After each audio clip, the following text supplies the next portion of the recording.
एक छोटी सी गांव में एक लड़का था जिसका नाम था अमान।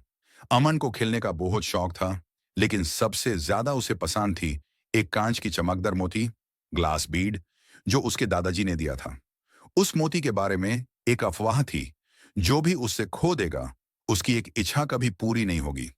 अमन हमेशा मोती अपने जेब में रखता था और हर दिन उसे देखकर खुश होता था। एक दिन जब वो खेलकर घर लौट रहा था, उसने देखा कि उसकी जेब खाली थी, मोती गायब थी। अमन परेशान हो गया। वो अपने दोस्त रिया और कबीर के पास गया और बोला, यार मेरी मोती गायब हो गई। अगर मैंने यूं नहीं ढूंढा तो मेरी इच्छा कभी पूरी नहीं होगी। रिया ने कहा, अमन रिलैक्स, हम मिलकर ढूंढते हैं।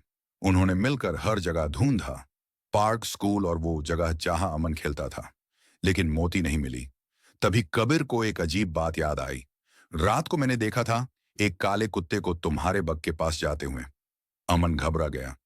कुत्ता? कहीं वो मोती उसने तो नहीं खा ली? तीनों ने कुत्ते को ढूंढने का फैसला किया।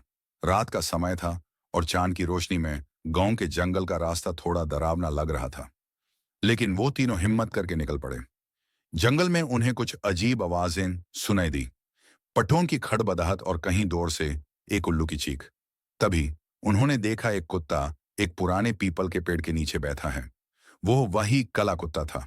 अमन ने बोला, वही हैं, चलो धीरे से उसके पास चलते हैं।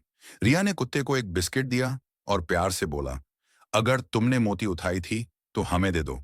कुत्ता भौंकने लगा और पेड़ के पास खुदाई शुरू कर दी। तीनों परेशान हो गए, ये क्या कर रहा है? तभी पेड़ के नीचे से एक छोटा सा डब्बा निकला। कुत्ता भाग गया और अमन ने डब्बा खोला और उस डब्बे में थी वो मोती। रिया ने हंसकर बोला, अमन, तुम्हारी मोती तो मिल गई, लेकिन समझ गए, मोती सिर्फ एक चीज है। सबसे जरूरी है हमारा दोस्त के साथ रहना और मिलकर मुश्किलें सुलझाना। अमन ने सिर हिलाया और कहा, हाँ सही कहा तुमने। इच्छा तभी पूरी होती है जब हम एक दूसरे की मदद करें। दोस्ती और टीम वर्क हमेशा जीत दिलाता है। एक दूसरे की मदद करना ज्यादा जरूरी है, ना कि सिर्फ चीजें पाना।